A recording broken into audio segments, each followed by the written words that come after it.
Welcome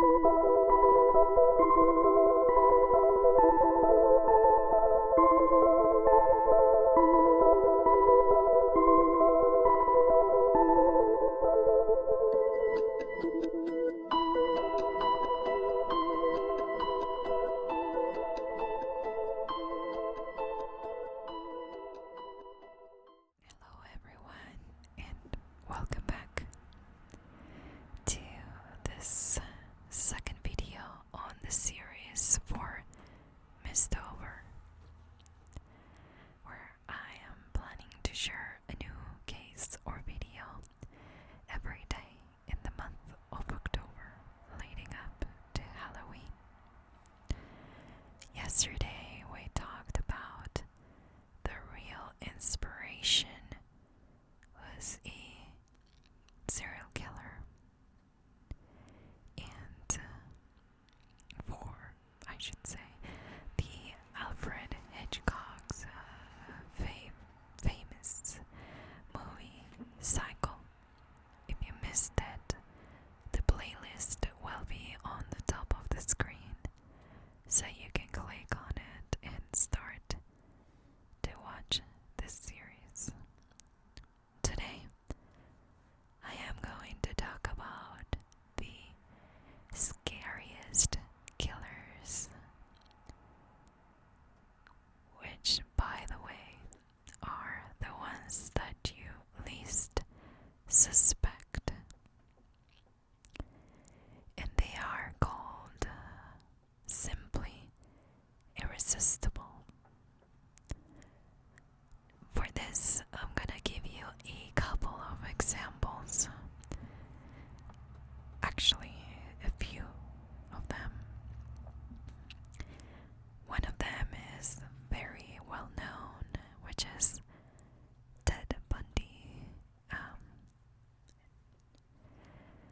But there are others, and I'm gonna give you a brief overall of why they fit into this category. Now, one of the things that we hear about them is, but he was such a nice man. That is something that is usually said by neighbors, relatives, and sometimes even friends. And they say it after the arrest. They being kind of tricked into believing that this criminal was really a decent person before and showed no kind of sign of what they were truly like. Now, there is an explanation for that. How is that even possible? Well, these people that I'm going to talk about today have no conscience or compassion. They are very manipulative and predatory, as they are known by psychologists or psychiatrists. But they also have this ability to know how to play the part of a good person, a normal guy, a normal person, quote unquote, of course. He is often invited willingly into the lives of the victims. Each one of these guys that I'm going to talk about, they're usually invited into their children's lives, and ladies that thought they were harmless, so they trusted them. But in the end, when everything is said and done,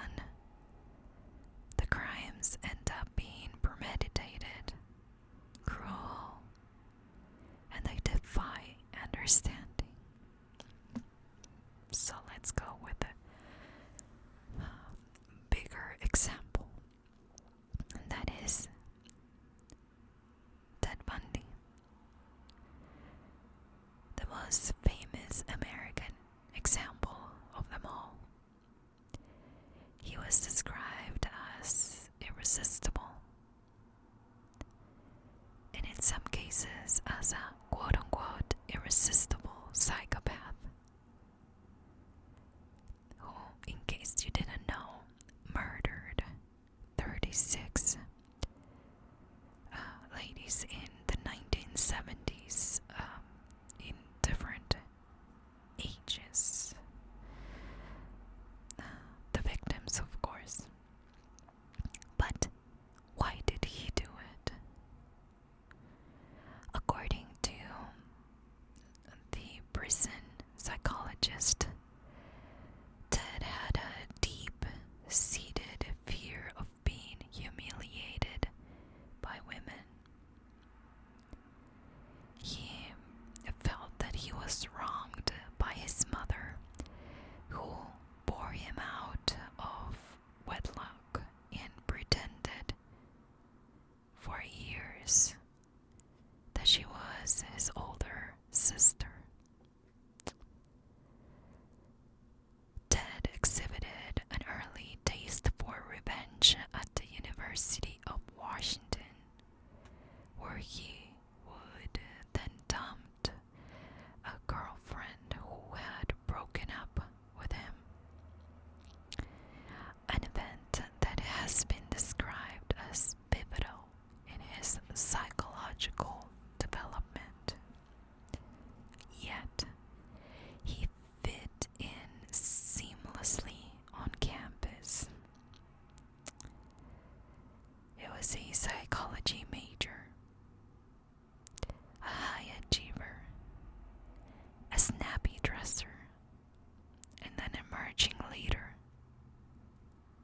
He was admitted into 2 law schools and became active in the Republican Party. While working on Governor Daniel J. Evans' 1973 re-election campaign, Ted committed his first confirmed murder in 1974 when he was a 27-year-old law student. Breaking into a Seattle apartment, he beat to death a co-ed from the University of Washington. He soon dropped out of school and started killing in earnest, sometimes slipping a fake cast onto his arm or leg.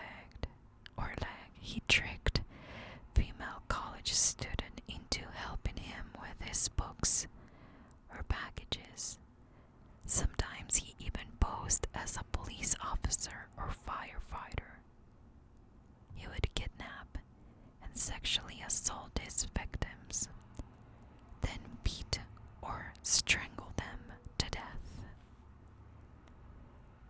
In 16 months, Ted killed 17 women in the Pacific Northwest and Rocky Mountain states. Convinced no one would ever see through his handsome facade. But one of his intended victims escaped, and in 1976, her testimony sent him to prison for aggravated kidnapping. Ted's charm continued to serve him even in prison. And a psychologist from the prison found that he was neither psychotic nor sexually deviant.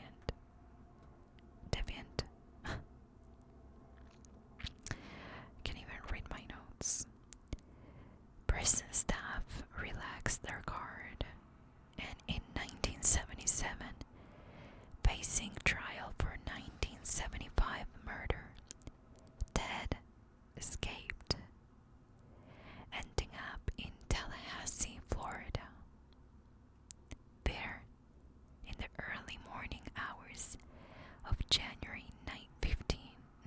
1978, he broke into the Chi Omega sorority house at Florida State University and slaughtered 5 women in 15 minutes.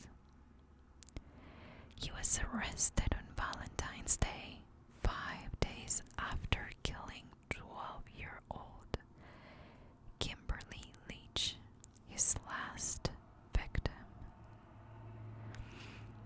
Ted stood trial for 2 of the Chi Omega murders in June 1979, exhibiting characteristic self-confidence. He acted as his own attorney. When the jury foreman read the guilty verdict and the judge handed down 2 death sentences, Ted remained impassive.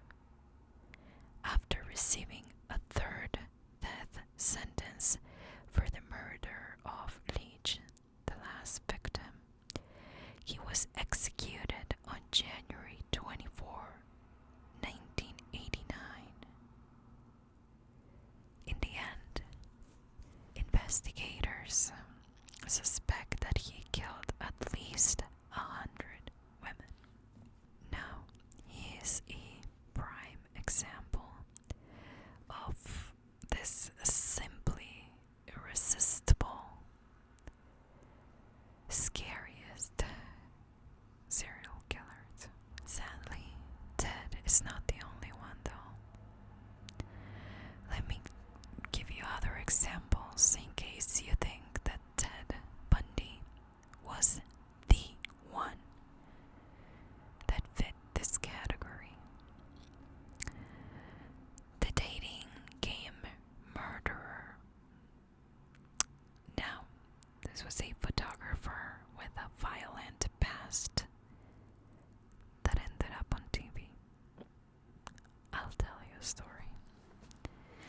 In 1978, a handsome man with thick, dark hair and smiling eyes appeared on the TV show The Dating Game, where unmarried contestants interview potential dates from behind a partition. The host introduced the unseen man as a successful photographer who enjoyed skydiving and motorcycling. But once Bachelorette Cheryl Bradshaw selected the photographer and met him backstage, she changed her mind, and she described him as creepy.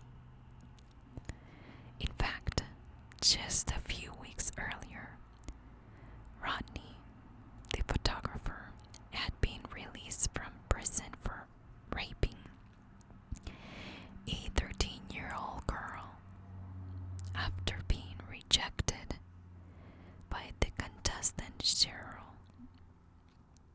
He went on a killing spree, raping and killing a series of women.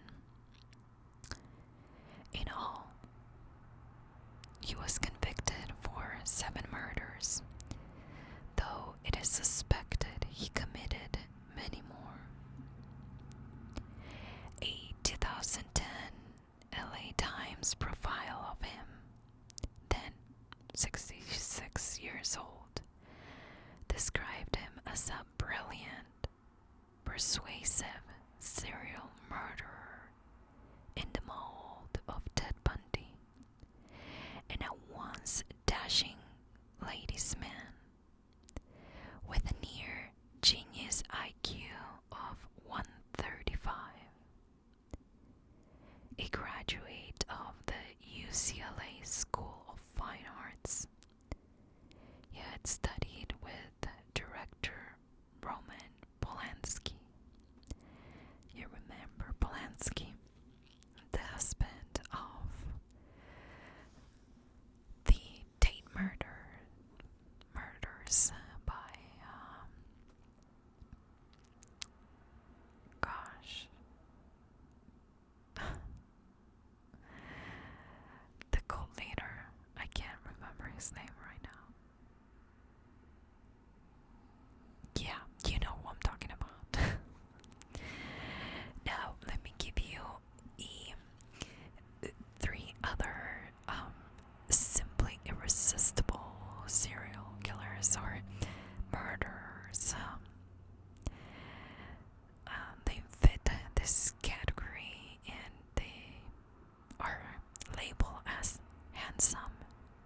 house. Now, multiple studies have shown that physically attractive people are perceived as more likable, trustworthy, and persuasive. Looks worked for these three killers. The first one, Neville Heath. This dashing British drifter captivated women in the bars of the post-war London. He brutally killed two of his pickups in 1946. He was convicted before a courtroom full of admiring ladies. But then he was promptly executed. This kind of reminds me the Watts case, Chris Watt case, and how the media keeps up with the guy. How there are hundreds of ladies who write him every day, understanding what he did, being in love with the guy.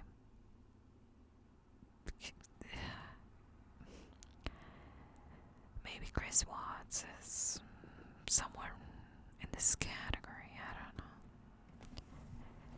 Charles, and I'm not gonna try to say his name, is it Sobhraj, Sobhraj, sometimes called the Bikini Killer, maybe you know him by that name, or the Serpent.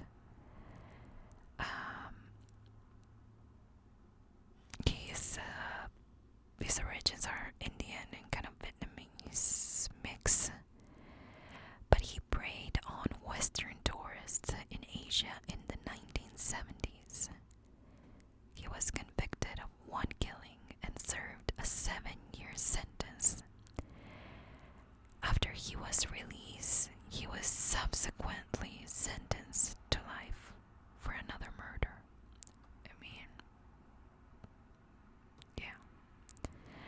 Lastly, Andrew Phillips, Cunanan, another considered in the category of handsome devils. He was highly intelligent and articulate. He used his good looks and talent for lying to attract wealthy older men. He killed at least 5 people in 1997, concluding with fashion designer Gianni Versace.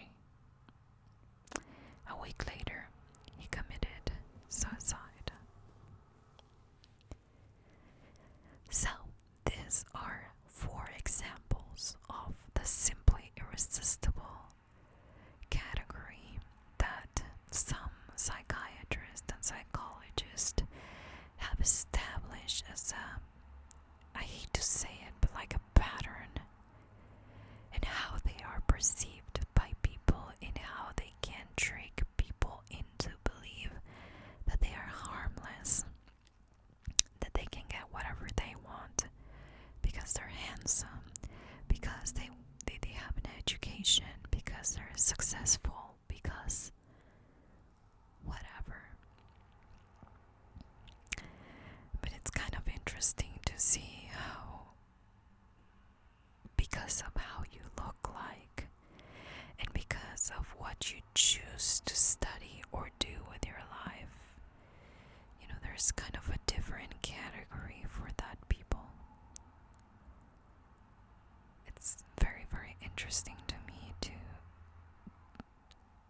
read about these people that fit into this category, and how, you know, even this photographer,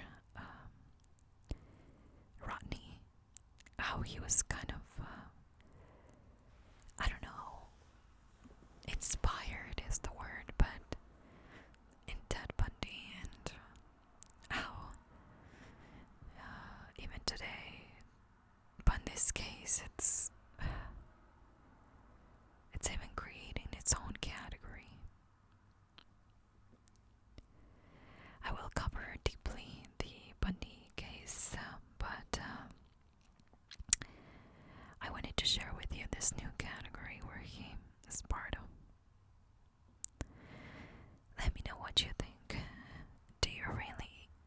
trust somebody because of how they look. Like, if you are in a parking lot and you run out of gas or there's something, would you stop the guy in a suit, or would you stop the guy in jeans and maybe stained clothes? Is it true? Are we more trusting of people that look a certain way, or that do certain things, certain jobs, certain careers? Do we trust them more? Let me know what you think in the comments down below if you're still awake. Thanks for being here for today's video, and remember, there will be a new one every day in the month of October. Talk to you guys soon.